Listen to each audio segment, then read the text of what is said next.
మనుజుని బోలు యంత్రములు సాగరఘోష కావ్యంలో పద్యం రాశా. త్వరలో వస్తోంది రోబో టెక్నాలజీ. మన అన్ని హోటల్స్ రోబోలతో నిండిపోతాయి, హాస్టల్స్ అన్నీ రోబోలతో నిండుతాయి, విద్యా వ్యవస్థలో రోబోలు వాడతారు, గవర్నమెంట్ ఆఫీసుల్లో రోబోలు వాడతారు. విపరీతమైన ఖర్చు అవుతుంది, కానీ ప్రయోజనం ఏం జరుగుతుందో నష్టం ఏం జరుగుతుందో కూడా చూడండి. రోబోలు కనిపెడతారు. ఇంకా ప్రమాదకరమైన టెక్నాలజీ రాబోతోంది. ఇంజనీరింగ్ విద్యార్థులు నాకంటే బాగా తెలిసిన వాళ్ళు జాగ్రత్త పడండి. ఆర్టిఫిషియల్ ఇంటెలిజెన్స్ సర్వనాశనం కోసం రాబోతోంది. అపశకునం మాటలు నేను మాట్లాడాలా, పరమసత్యం మాట్లాడబోతున్నా.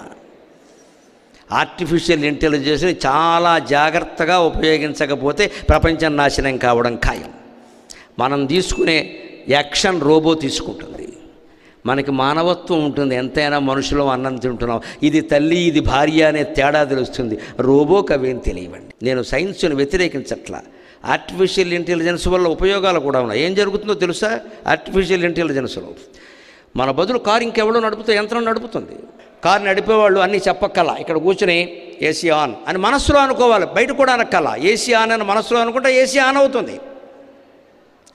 స్లో అంటే వేగం తగ్గిపోతుంది, స్పీడ్ అంటే వేగం పెరుగుతుంది. వస్తువుని తప్పుకొని మనస్సులో అనుకుంటే చాలు, పైకి చెప్పక్కల, ఇన్స్ట్రక్షన్ నొక్కక్కల, మనస్సులో అయిపోతుంది. అప్పుడేమవుతుంది తెలుసా? కొంపతీసి ప్రమాదం జరిగితే అనుకుంటాడు, అది కూడా జరుగుతుంది వెంటనే. మనస్సు ఎటువంటిదో ఎవరికి వాళ్ళు గమనించండి. ఏ ప్రయోగశాల అవసరం లేదు, రూపాయి ఖర్చు లేదు. మీరు విడిగా కూర్చొని మీ మనస్సును గమనించండి. ఒక 5 నిమిషాలు మీ రూములో మీరే ఉండి ఒక కాగితం తీసుకుని 5 నిమిషాల్లో మీకు వచ్చిన ఆలోచనలన్నీ రాయండి. ఎన్ని పెంట ఆలోచనలు ఉన్నాయో, ఎన్ని పంట ఆలోచనలు ఉన్నాయో లెక్క కట్టిన తర్వాత తలుపేసేసి రాయండి. ఎందుకంటే మన పెంట ఆలోచనలు చూస్తే మన వెంటనే డిబార్ చేస్తారు కాలేజీ నుంచి. అంత పనికిమాలిన ఆలోచనలు వస్తాయి. వచ్చినట్టు రాయండి, నేను చెప్తాను కదా రాయండి.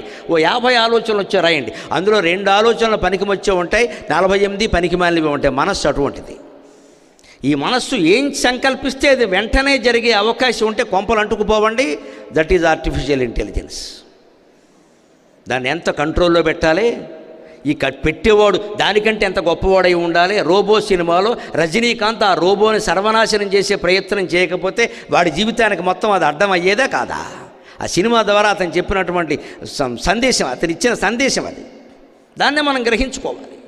ఆర్టిఫిషియల్ ఇంటెలిజెన్స్ రానివ్వండి, వచ్చేదాన్ని మీరు ఎలాగో ఆపలేరు. చదివేదాన్ని చదవకుండా ఆపుకుంటారు, చదవండి. కానీ ఈ మొత్తానికి మూలమైంది మన మనస్సు, మన మానవత్వం. అది లేకుండా కుదరదు. అందుకే నేను పద్యంలో అన్నా, మనిషిని పోలిన మనుషుల్ని కనిపెడతారు, చిప్స్ కనిపెడతారు, కంప్యూటర్లు కనిపెడతారు. శతాబ్దాల క్రితం యేసుక్రీస్తు వాడిన మాటలు, శంకరాచార్య చెప్పిన మాటలు, బుద్ధుడి ప్రసంగాలు అన్నీ తీసుకొస్తారు. కానీ అవి మనిషిని మార్చే విధానం ఎవరూ కనిపెట్టడం లేదే. పాటించేలా చేయాలంటే ఏం చేయాలి?